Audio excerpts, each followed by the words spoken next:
Integrity Science back with you for some lunar volcanism when you're ready.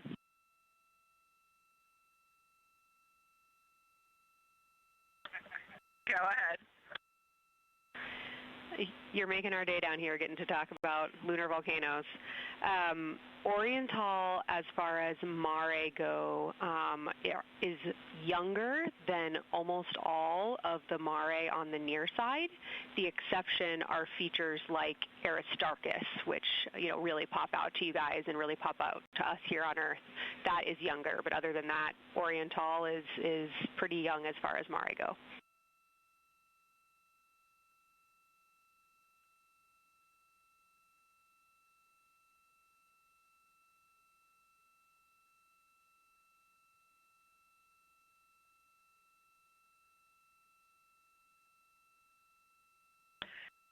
And Kelsey, thanks for that. We love lunar volcanism too. How about when the actual crater was formed?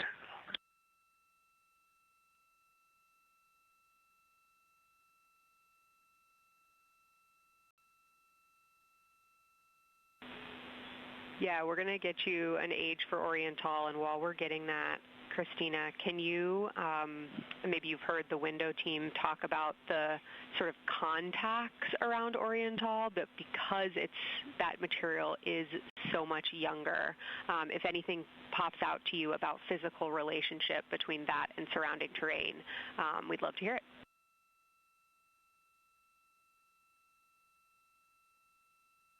Yeah, definitely. They are discussing a contact relationship that could explain some of the color that they're seeing in certain areas. And so it was really about the ejecta of the creation of the basin and understanding the superposition of its ejecta and mare on the near side or other features. So thank you. We'll take the insight when you have it.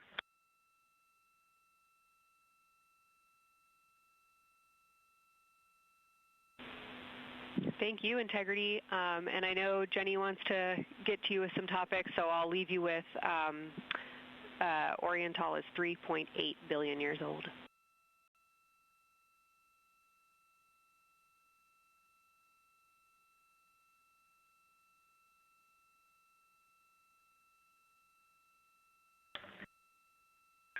Copy that. So that's on the older side. The actual basin is very old. Correct, as is the case with a lot of mare. Typically the big basin formed, and then the volcanic eruption was able to punch through the crust where it was weakened by that basin formation.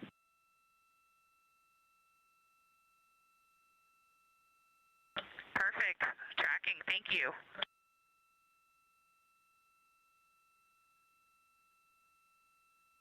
NASA astronaut Christina Cook calling down some questions to the science team on console. The voice you're hearing with those answers is Dr. Kelsey Young. She is joined by Trevor Graff on console today. Christina asking about the age of Oriental, and specifically the mare regions. Those are those dark regions that you see. They are paved or filled by volcanic deposits.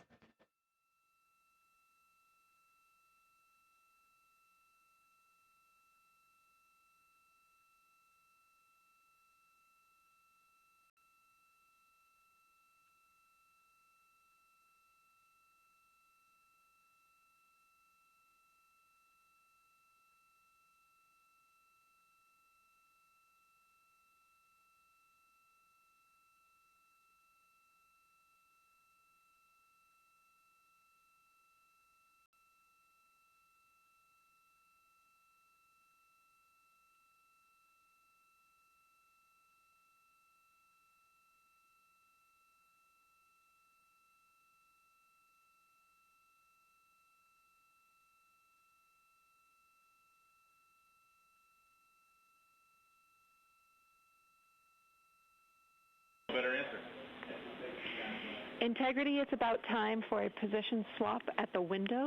So we will ask Reed and Jeremy to swap positions, and I'll remind you again about your SD cards. And Victor or Christina, I have one window task for the cabin team when you're ready.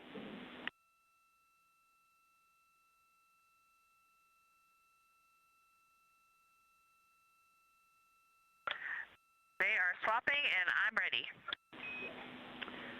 All right, Tina, we found a way that we can reinstall the shroud on the window. We understand it's pretty darn bright compared to everything that you're looking at. So in order to reinstall it, we will ask that you retrieve the condensation hose and you install it on a friction fit on the cabin air outlet port. That's right by one of your diffusers. You're going to point that little condensation hose such that the air is flowing over the window pane. Let me know when you're ready for the stowage location.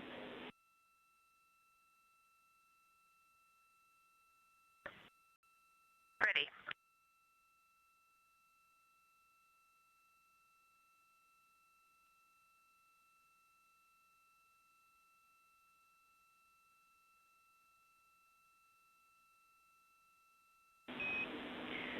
Christina, the hose is in locker A1.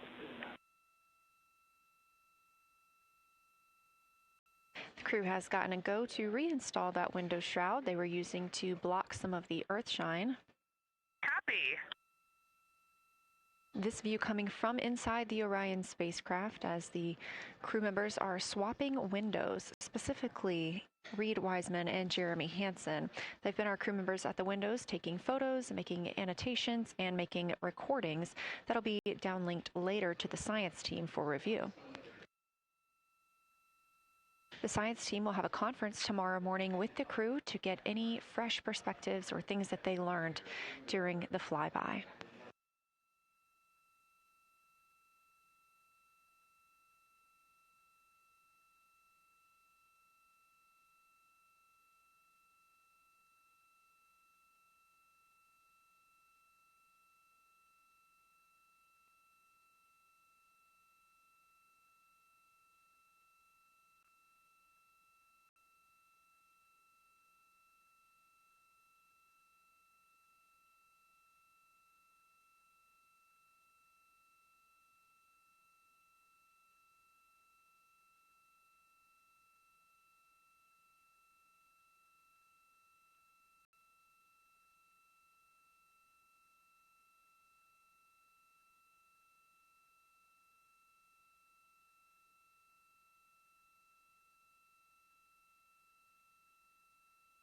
Again, we are now in the third of 5 observation blocks for the crew scheduled for today. During this flyby, Orion is passing around between 4,000 and 6,000 miles from the moon and providing the crew with a full view of the lunar surface. It's a higher vantage point and much farther than Apollo's lunar orbits on average. So from this view, astronauts can observe both the North and South Pole and large-scale geologic features in one single view.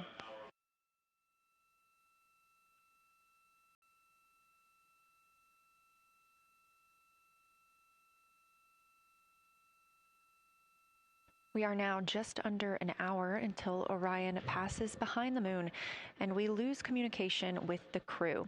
They will be out of reach with any of our deep space network antennas. That loss of signal will last about 40 minutes, and we expect to regain communications with them once they fly behind the other side of the moon.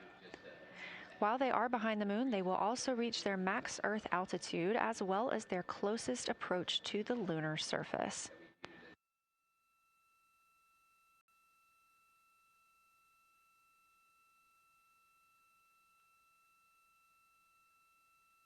The view you have right now is a live stream from a camera on Orion's solar arrays. You are looking at a live view of the moon, and 4 people are inside that spacecraft taking pictures of it, telling us everything that they are seeing. The first humans to do so in over 50 years. They'll be sending those pictures down for all of us to enjoy, and of course, especially the science team, who are very excited for what they are learning today.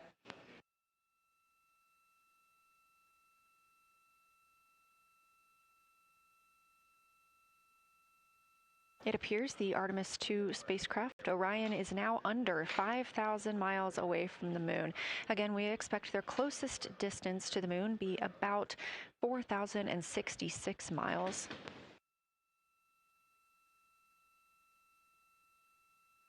That is an estimate at this point, and we will make sure to share that closest approach distance once we receive it.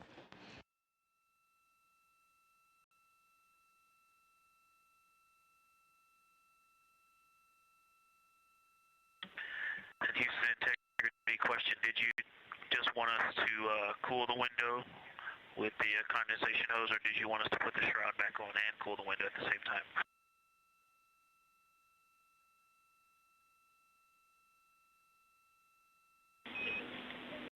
Victor, we definitely want you to cool down the window with the condensation hose. It's crew preference whether you put the shroud back on. The hose will allow you to do that if it helps with your lunar flyby.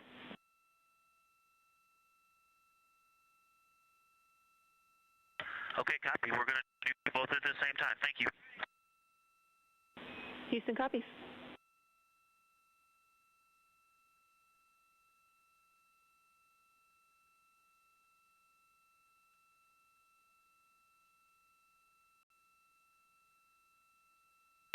Houston, thank you for that suggestion. The cabin is darkened again, and that makes a big difference for the imagery. And for science, we are now seeing a half moon.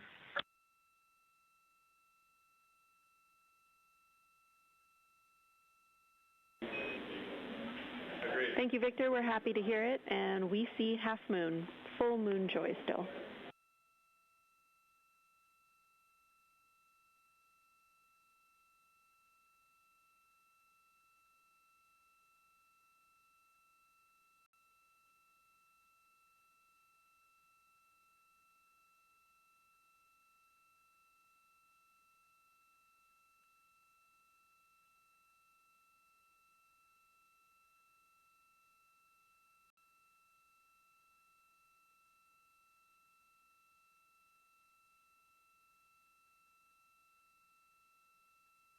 Crew reporting from Orion that they are seeing half the moon, which is about what it looks like here from this view from the spacecraft. However, what has become a little bit of a catchphrase for this mission, everyone is reporting full moon joy.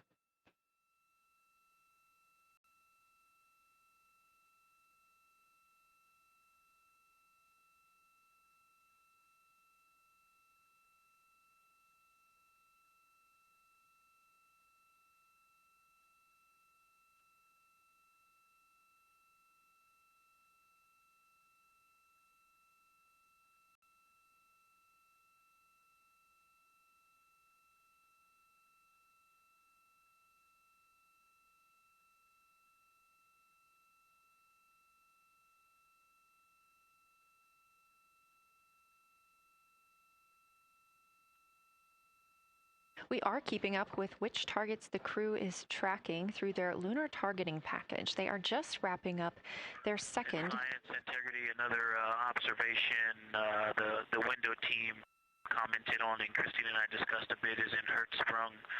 The solid and intact crater is very smooth. If it were a dirt road, it's very hard packed, and then you go outside of it, and that outer crater, that's the one that is older. It is a little rougher and more jagged, and starts to get into more loose-looking terrain. And the smooth interior also causes the craters that are inside of the larger crater, the smaller craters, to have really sharp edges, sharp, distinct edges. And just a general comment on that area, Herzsprung, that whole area, the average albedo there is darker. That is, I would say, 3. And the average albedo around Orientale and between Orientale and Ohm, excluding the wedge, the darker wedge, is more on the 6-7. And that they also seem to be different texturally. Christina described it earlier around Herzsprung, and then from Herzsprung toward Orientale, there appears to be a frozen, a rippling pond, but frozen, or like choppy waves when it's windy out, choppy water, and then it freezes instantly. That's the texture. If you walk down there barefoot, it looks like it would be hard on your feet, like lava. After it's cooled, it would be pokey. Except for right there in the center of Herzsprung, it looks paved, like a paved road, nice and smooth.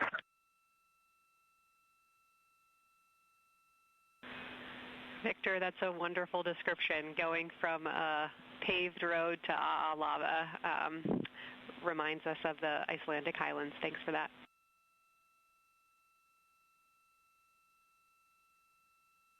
In science, another in the interior of the very intact, the interior of the intact crater at Herzsprung is albedo variation. I think I heard one of the window crew maybe say color variation, but definitely albedo variation. There's lighter patches and slightly darker patches.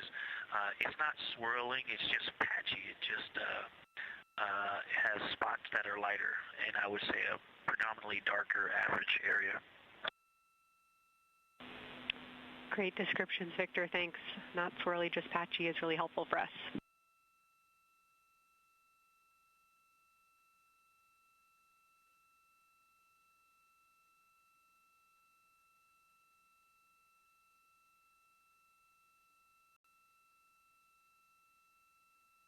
Really great descriptions coming from Science. The window team is hitting all the targets. They are on plan and starting the discussion of the Terminator. And boy, I'm loving the Terminator. I think I know it's not purely a moon feature, but what it does to the features of the moon, to the terrain, I've probably spent the most time describing into my recordings and thinking about and looking at the Terminator. There's just so much magic in the Terminator. The islands of light, the valleys, what look like black holes. You'd fall straight to the center of the moon if you stepped in some of those. It's just so visually captivating that the Terminator is the most striking thing that I've seen so far. We've been loving your evocative descriptions, Victor. You really are bringing us along with you, and we're following along with visualizations that pale in comparison to your descriptions. Thanks.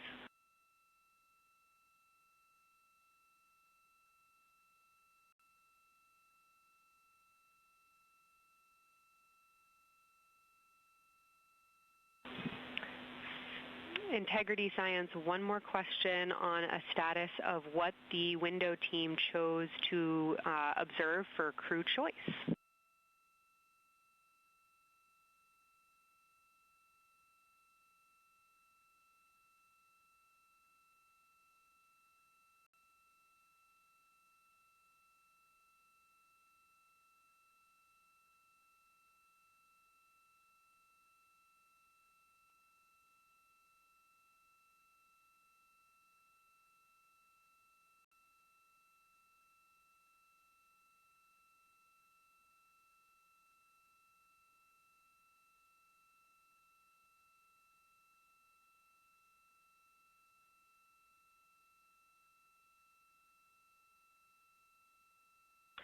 Window 2 talked about Vavilov, looked for suspended dust, and the Terminator. And window 3 about the experience and about the three-dimensionality of the moon this close. Wonderful. And another observation about Orientale, I would say, is the features going off to the southwest, the two large, almost look like scratches in the surface. I don't know if they're rays or canyons or collapsed lava tubes, but two distinct features that are almost parallel going off southwest from Orientale Basin. They are the first things that made me notice parallax of our trajectory looking out at Orientale. That and in the inner walls of the east side of the crater rings, you really get a sense that we're flying over something with elevation and terrain, and they look different from this orientation. Love to hear it, Victor, and you had it that those chains are actually crater rays, secondary craters formed from the formation of Orientale.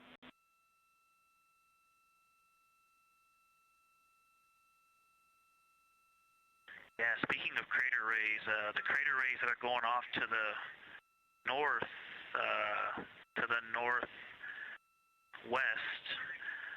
that run off toward Herzsprung and and I believe toward Vavilov. I'm not looking out at it right now, but those crater rays are very interesting. They're all very small. I know you've imaged this, but they're all small, and they look like, you know, a big impact launched rocks and things that made smaller impacts down the way. But something very interesting, and again, you can see this in imagery, but some of them are parallel, and then some of them converge toward the center of Orientale. And then I think I even saw some that maybe diverge, which not diverge, but that are convergent, which indicate multiple large impacts that created a lot of secondary impact crater rays. Fantastic, Victor. And I'll note that we can infer that you're looking down at your freshly named Integrity crater, which is near the end of one of those beautiful crater rays from Orientale. Thanks for the description.